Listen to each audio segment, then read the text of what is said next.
as time goes on and you add more of these keywords and you start ranking on page one for more of these low-hanging fruit keywords, low-hanging fruit keywords are going to be long tail keywords. So what's a long tail keyword? A long tail keyword is a keyword that has at least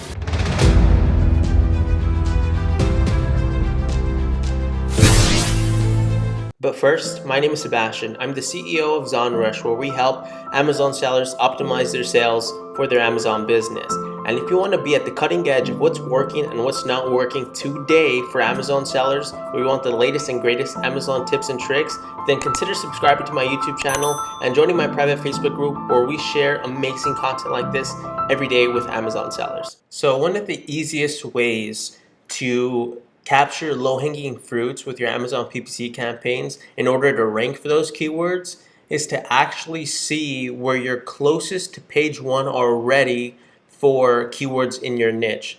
Now, the fastest way to do that is to actually run a reverse ASIN search on your product. So I use a tool called Helium 10. It's an amazing tool. I will have an affiliate link in the description for you for 50% off if you want to check it out. But there are plenty of other reverse ASIN tools, so you can use whichever one you'd like. But for the purpose of this video, I'm going to show you how to use this tool. So we'll put in my ASIN and then we'll show get keywords. And here's what's pretty cool about this is that when you're looking at your ASIN, you can literally see what down to the specific rank that you're on for certain queries. And the reason why that's so powerful is because you can see where you need to apply pressure to really push your product to page one. And it works the best if you can find a basket of keywords, so make a nest egg of keywords, if you will, where you're ranked at least on page 3, 4. Because if you're ranked on at least page 3, so that'll be about between 100 and 150, you can begin to push more traffic through Amazon PPC for those keywords through an exact match campaign. And when you're doing that, it's going to be really important that you don't put any more than 5 keywords, because anything more than 5 can get a little expensive. And the point of this entire process is to consolidate as much PPC traffic as you can to those 5 keywords, so that way you can rank for page one so much faster. Okay, so now that the search results have loaded up here, let's go ahead and now filter by search volume. And so right here you can see the keywords that have the highest search volume and where we're currently ranked on page one for. So I would build a list of first keywords that are not too competitive when it comes to search volume.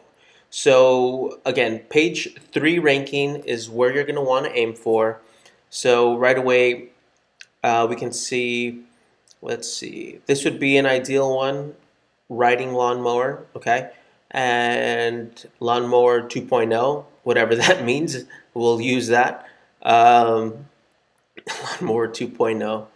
Man, sometimes some of these search queries, you're like, people actually type that into Amazon. It's pretty funny sometimes. Anyway, what else? So this would be another one.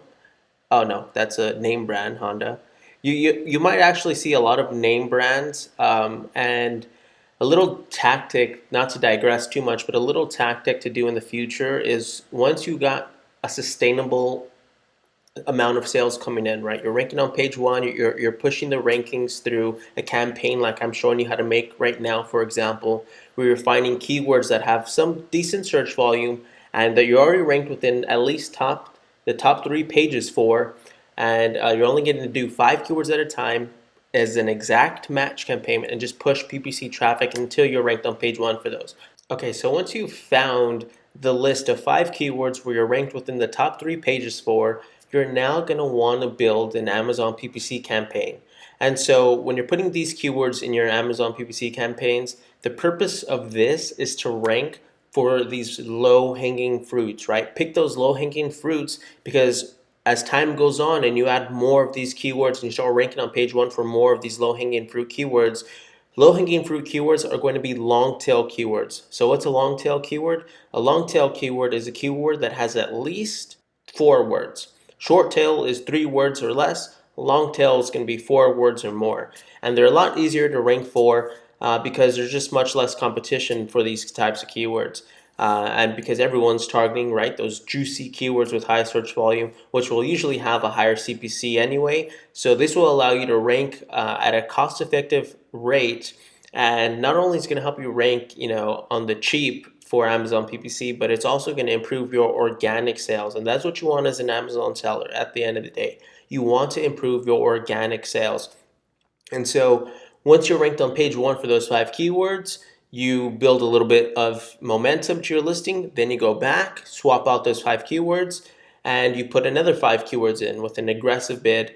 Usually you're going to want to do about 50% above Amazon's suggested bid, and you got to make sure that the match type for the keyword is exact. It will not work if it's under broad, phrase. It will not work under those two. The match type has to be exact, because you want the exact keyword. You want to convert on that exact search query, I should say, because if you do any other match type, there's too many variables that are out of your control. You're not going to know the exact sequence of the phrase. So you have to make sure it's exact for this strategy to work. And so when you do that, though, and you rank for those 5 keywords, then you just add another 5 keywords, and you just keep on doing that and build up this organic momentum for your listing. This is one of the easiest strategies to tackle if you're in a competitive category. Instead of trying to go after those really main competitive, highly expensive keywords on Amazon, build up in the background, right? You're not even making too much noise. You're just collecting a basket of keywords, and you're ranking on page 1 for all the keywords that have low competition, that most of your competitors are probably overlooking, because they're probably saying it's not worth their time to invest in going after these keywords. Let's go after the super expensive keywords. It doesn't make any sense. It makes more sense to capture all of those low-hanging fruits and putting them into a ranking campaign. Rank for those keywords, because you're going to get all of this organic momentum pushing your listing, which is going to make ranking on page 1 for your most competitive keywords so much easier once you already have all of that organic momentum pushing you up the ranks with the low-hanging fruits. And especially if your product is in a really expensive niche with regards to Amazon PPC, some products are just really expensive to advertise on Amazon. I mean, when that's the case, and customers reach out to us on Amazon PPC, we'll usually recommend our launch service, because it's literally way too expensive for some products just to advertise and make profitable sales if you're just leveraging PPC, because odds are the average cost per click could be more than 10% of your sales price. And when that happens, it gets to be almost impossible to stay profitable if you're just relying on Amazon PPC alone. So if that's the case, then do this strategy, capture these low-hanging fruits. That way you can improve the profitability of your Amazon business. Now, if you want to learn in much greater detail the main stages of optimization for your Amazon PPC campaigns, everywhere from reporting data, launching campaigns, and maintaining profitability, then check out this next video coming up, where I take you by the hand, step by step, on how to efficiently and effectively optimize your Amazon PPC campaigns for maximum profitability. And of course, if this is your first time watching one of my YouTube videos, consider subscribing to my channel. And if you have any questions at all, go ahead and leave a question in the comment area below. I try to look at all of them and respond as quickly as possible, all right? So that'd be one of the best and fastest ways to get a hold of me. I'll see you guys in the next video.